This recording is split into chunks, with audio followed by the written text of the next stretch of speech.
It's always amazing when a non-vascular surgeon tells you more than you knew about what was happening in your own field.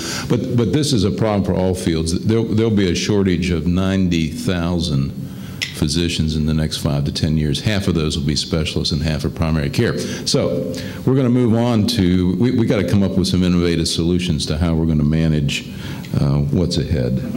That was excellent, Doug. I really appreciate that. Okay, case scenario 1. Your primary care physicians are complaining about the long wait to see either a cardiologist or a vascular surgeon. The usual wait time for a non-urgent consult is 3 weeks. Your cardiologists say that they are busy and doing well and don't really need to provide quicker access. They're fat and sassy. And your vascular surgeons are getting busier doing endovascular procedures and vein ablations, and they hate clinic. So along comes Victor Zhao, who's now the new chair of the Institutes of Medicine, and he said the #1 issue in America now is access. Patients want to be seen when they want to be seen, where they want to be seen, and by whom they want to be seen. So primary care at same-day access, they're recommending emergencies, of course, within an hour, ruptured aneurysm, heart attack, whatever. Urgent problems, for example, ischemic rest pain that's been going on for a few weeks, or progressive angina seen within 3 days, and chronic problems like chronic claudication or chronic heart failure within a week. So those are the expectations that we are being faced with. So let me just push this out to the panelists, and maybe, Gene, I'll start with you and your system. Are these expectations for access realistic or not? I think they're more than realistic. I mean, we actually have a policy in the Greenville Health System that in the Department of Surgery and Orthopedics, if you want to be seen, the question is today, tomorrow, this week, or at your convenience. And and we incentivize that. So if you get what you pay for, and with our surgeons are employed, and so that's part of the incentive package that we give them. We expect them to see people in a timely fashion. It also affects what you're going to get on your CG caps and eventually then on your H caps, which are going to affect how we're going to get paid. So we believe it's more than reasonable. So Doug mentioned this 36-hour work week. How do you do that? I mean, is there an expected number of clinic days, expected number of hours per week? I mean, how do you structure that? Because that's what we struggle with. So the Department of Surgery has 220 surgeons in 22 divisions. And we do not have a vacation policy, and we do not have a time off policy. But we do have a productivity policy for the division. So we expect them to get the work done, and that's how they're compensated.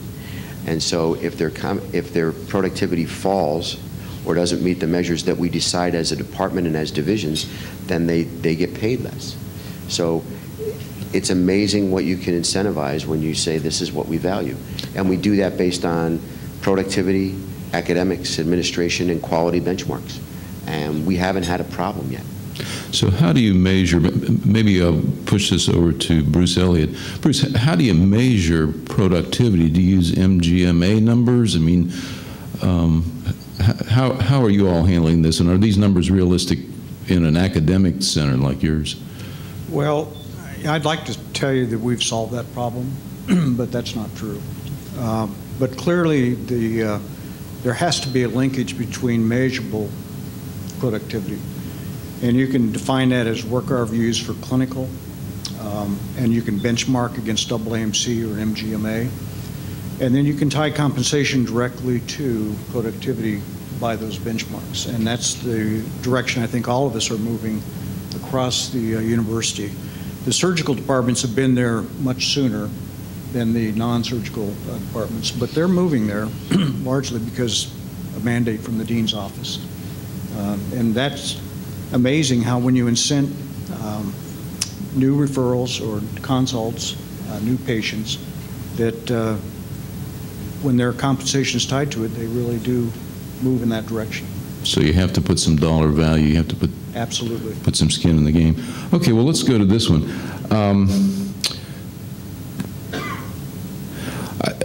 These are two areas. Do you have any clues for how, I call them the well baby checks. It's the patient that comes back every 3 months or whatever to get a carotid ultrasound that doesn't really need it. So if you can get them out of the way, you can get new patients in.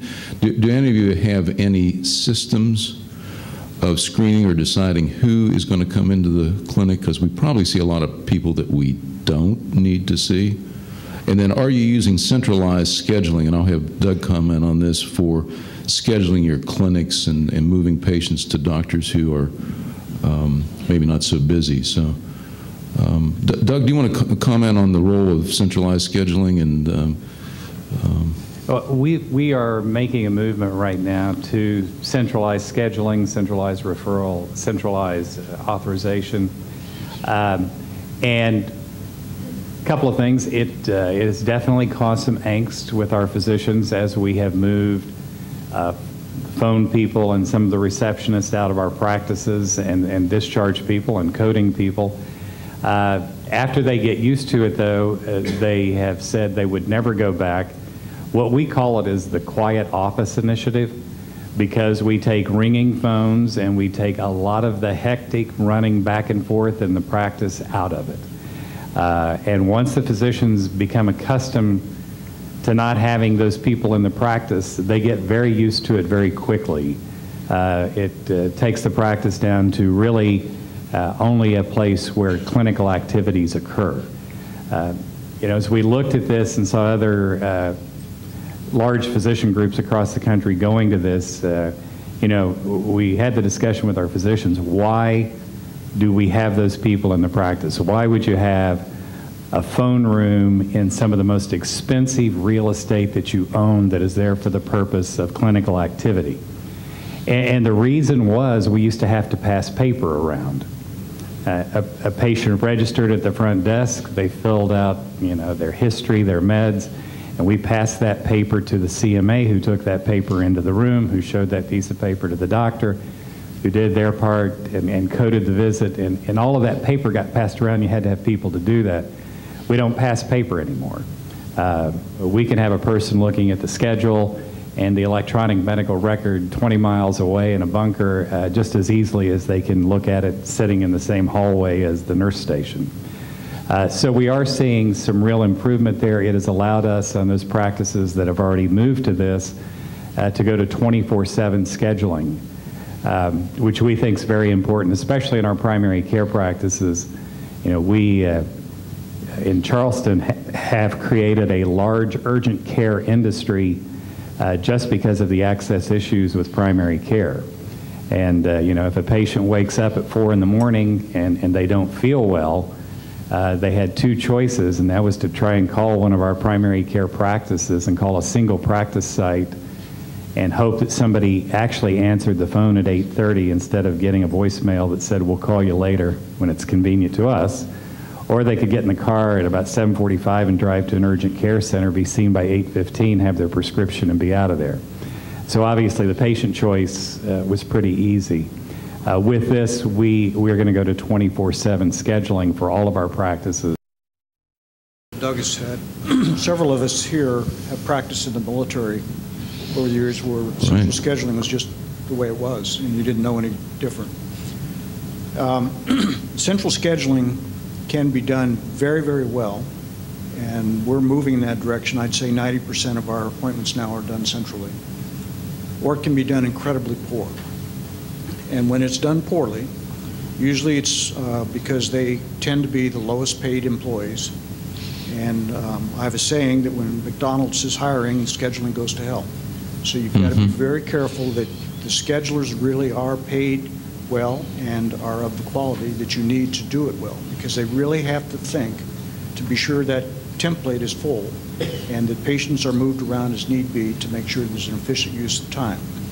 Absent that, if you've got holes in your template and unproductive faculty or clinicians, and it's not their doing or their fault, it hurts their compensation. So it really does need to align and to work well. And I'd also like to echo what Doug just said, is traditionally in the fee-for-service model, large medical centers have been very hospital-centric. And what we're recognizing is we need to be patient-centric, not hospital-centric. And so we need to think about the healthcare system, not the hospital. And that takes us to things like 24/7 urgent care, ease of access to outlying facilities where they don't need the expertise or the cost of an expensive downtown campus. So it's all part of becoming patient-centric. I think that's an important point, and in fact now 80% of American health care occurs outside of our hospitals, so that's an important number to remember.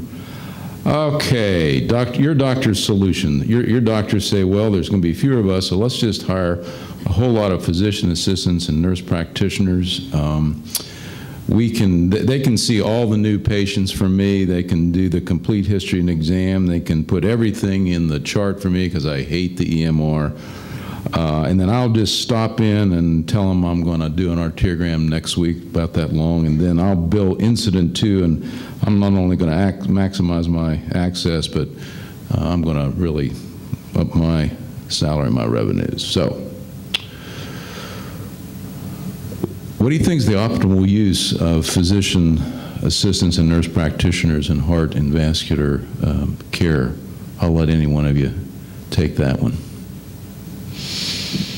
I don't know. It's very difficult to say. We've tried it multiple ways. We're doing now, we have a PA, 2 PAs, a nurse practitioner, and a surgeon who see all carotid follow-ups. Because like you said, Jeb, do they really need to see a physician? And if they're isolated carotid disease, the patients seem okay with it. I mean, I was at Geisinger when Geisinger was rolling out that everybody would be seen by PAs, and there was a patient revolt. So this is a very tough question. I think primary care, it will work a lot better. I don't know if a primary care physician will exist in 20 years. I think that they all may be PAs and nurse practitioners, but I don't know what it is in the vascular practice. And if someone has the answer, please tell me. So let's stick with this a minute. Do you think patients perceive that an advanced practice provider's quality of care is comparable to a physician? And if so, you mentioned maybe in follow-up, but the patient revolt piece is something that we see, that a doctor referring to Jeb Hallett expects the patient to be seen by the specialist, not my PA or my MP. So you alluded to this perception that the care provided by physicians is still different than the care provided by APPs. Bruce, thoughts on that? I do. I think a lot of this is a cultural thing, and more patients that we see referred by primary care physicians actually are getting their care by APPs. And so to them, it's if they come from a practice where they're cared for by an advanced practitioner, they don't seem to have that notion. And as you know, primary care clearly is moving in that direction. So culturally, it's changing. I think when you go to a surgical specialist, though, you have to be very careful the message you send to the patient when they arrive. And it can be messaged very carefully, and they can be effective. We use advanced practitioners in our practice, but it's within a fairly well-defined scope, and the patients know that. So it's what their expectation is, and it's setting an appropriate expectation up front with the patient. Do you think in a specialist practice, and we can take cardiology, we can take vascular surgeon, that when a patient comes for a new consult, that somewhere during that new consult, the supervising physician should actually meet and talk to that person? Well, my personal bias is that the physician probably should meet the patient first, and then at some point quickly introduce the APP, who will then begin to assume some of the role in that care. As a surgeon, I find that they are extraordinarily useful in preoperative education, managing expectations of the patient and their family, the case worker aspect afterwards, all of the nuances that come with a postoperative patient. They can be that first point of contact when the physician is not available.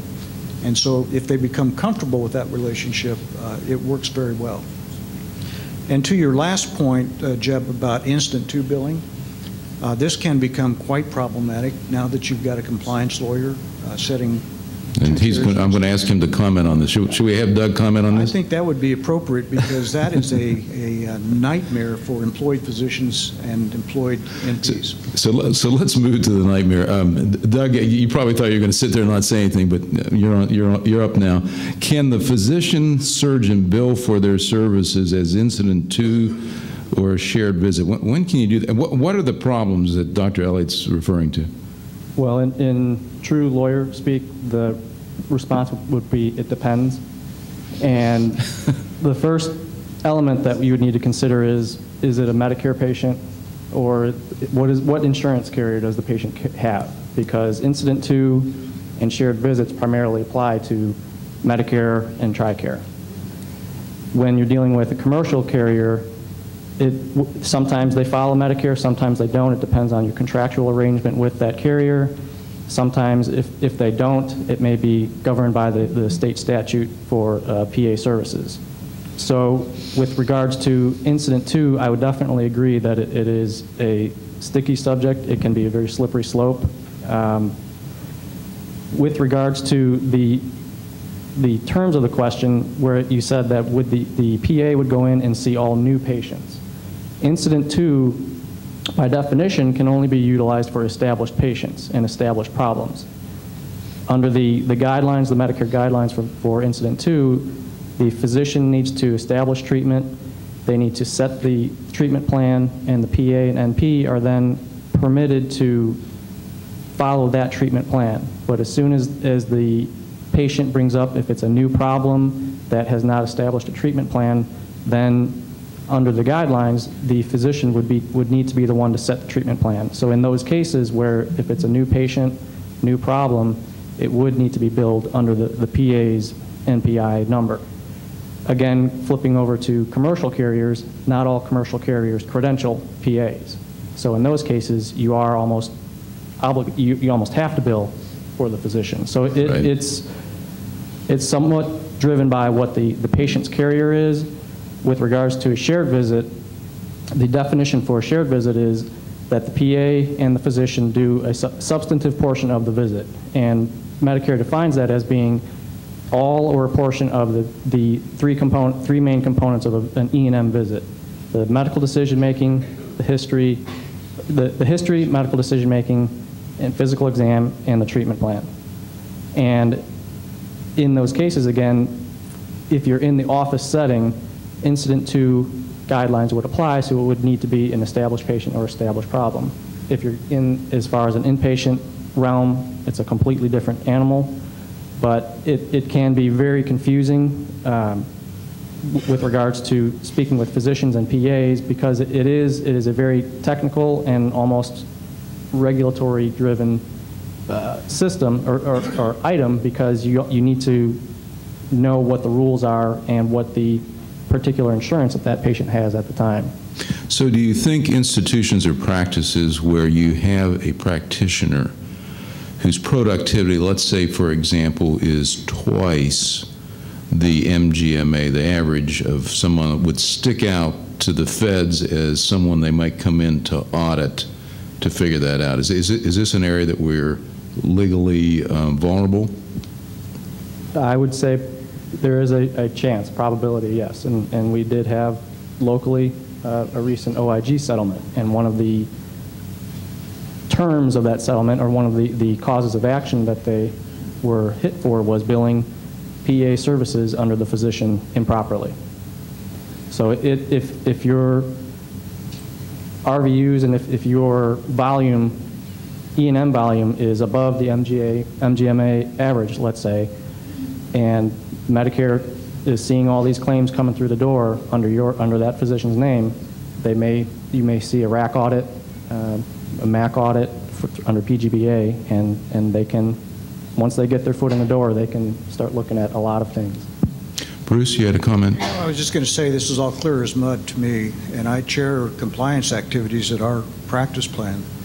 So this is a very, very slippery slope. You have to be very concerned. The OIG, Office Inspector General, every year releases a work list on where they're going to focus their efforts. And that guides our compliance activities in terms of the audits we conduct and trying to manage the risk that all of us are at, particularly if we're naive to it. And this is all complicated on whether the advanced practitioner is employed by the hospital or by the practice, because if they're on the Medicare cost report, the rules change again. So it's very difficult and has to be carefully monitored and managed. Yeah. So I think the point of this is you need to go back and really look carefully at how you're using your advanced practice providers. The other thing you need to do is to look to see whether anyone in your practice is way down at this end, the upper end of RVUs, and take a close look at that, because the feds now have, it's hard to believe, they have 17,000 federal agents who are specializing in healthcare fraud, looking through records and details. They've just hired 3 new federal assistant attorneys in Charleston who will focus on healthcare fraud just in Charleston. So you really need to go back and look carefully at who you are and understand the rules. Well, this is going to get Matt Severance an opportunity to bring us up to date on something that I think he's really achieved. So we know that cardiac surgery and cardiology, they're a big portion of the net operating income for any institution. Multiple independent cardiology groups use your hospital and another local hospital. Most of your cardiologists are not employed by the health system. Hospital board has recommended sort of some kind of consulting agreement or alignment with them. Can you make a financial incentive for quality? That's one. Can you make a financial incentive for their volume?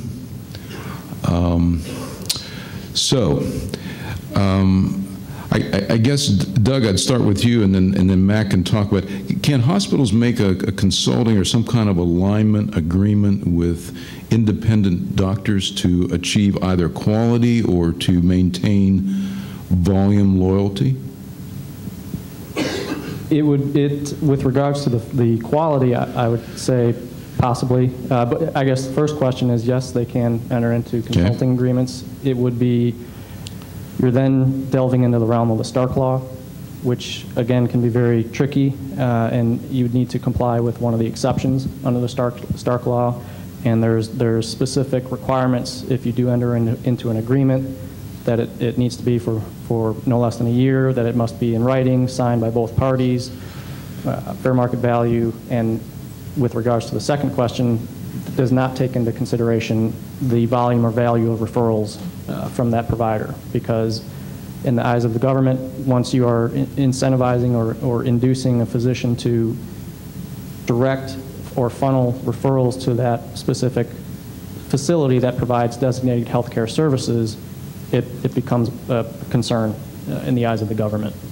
So Matt, you had the vision and the courage to take this on. Do you want to describe how you went about this, and then sort of where we stand now? Sure. So I was at a meeting recently, and somebody stood up and said, you know, hospitals need to stop treating physicians as customers and start treating them as partners. And I think that makes a lot of sense to me, particularly as I look back on what we've done with our cardiologists. I think for a long time, hospitals have treated physicians as customers, and this concept of let's be partners, I think is a lot more fruitful. So what we did in the area of cardiology is we did a co-management agreement. You've probably heard of those. You can do those both with independent and employed physicians. You can do it with a group of independent and employed physicians. Our situation was we had really good cardiologists. They were all in different groups, and it made it challenging to move any particular ball forward, because everyone was somewhat anxious about that someone else was getting preferential treatment, or so imagine trying to expand your market into a new region. Which of those groups do you do it with? And if you do it with one, you hurt the trust situation with the other group. And so, or if you want to move towards subspecialization, how do you do that effectively with a number of solo practitioners and small groups that aren't set up that way? So what we did is we we basically have engaged these disparate groups of cardiologists with the hospital to put a roadmap forward of what we'd like to accomplish. And at the hospital level, we put some significant money into a pot. It was, you go through a very specific process where you scope the work that you want to accomplish, you estimate the hours that you think that will take by the clinicians. You get a fair market value opinion of what their time is worth. And then in our case, and I think in most cases, people break the compensation down into two forms. One is paying the physicians for their time, and that is a sort of a base rate, if you will. And then most folks have an incentive compensation that is rewarding physicians for hitting the targets or the goals that you set out in the first place. In our case, those goals, I think in most people's case, you steer clear of volume goals. You steer clear of length of stay goals. You can't be perceived as paying physicians to withhold care. But you can very much look at the value, what I call the value goals. So you can look at efficiency. How do you make your cath labs more efficient? You can look at access. How do we get patients that have been discharged with congestive heart failure to be seen within 7 days? How often do we do that? How do we do that? You can look at strategic metrics, developing a certain program, regional growth, establishing access in other regions. And then there's a whole, particularly in cardiology, there's a whole host of national quality metrics that you can adopt. We happen to adopt a bunch of them out of the the ACC database, American College of Cardiology database. And we looked for areas that, that we had some room for improvement, and we incentivized those. The lump sum of your base rate that you're paying for hours and the incentive, you got to take that total amount that the physicians could earn, divide it by the total hours, and that becomes the number per hour that has to stand up to the fair market value question. We've been doing this for about a year. I would say it's been tremendous in terms of engaging the physicians and the hospital toward common goals. It's actually been amazing to me, the amount of engagement that we've got, and I think it's going to produce really good results. A year ago we had no idea whether this would work. It's surprised us, and last week the chair of this group, Dr. Woodfield, presented to the Medical Exec Committee, and almost every other service commented to me about how amazing it was that they really felt and acted like partners now, and I think that's the important concept.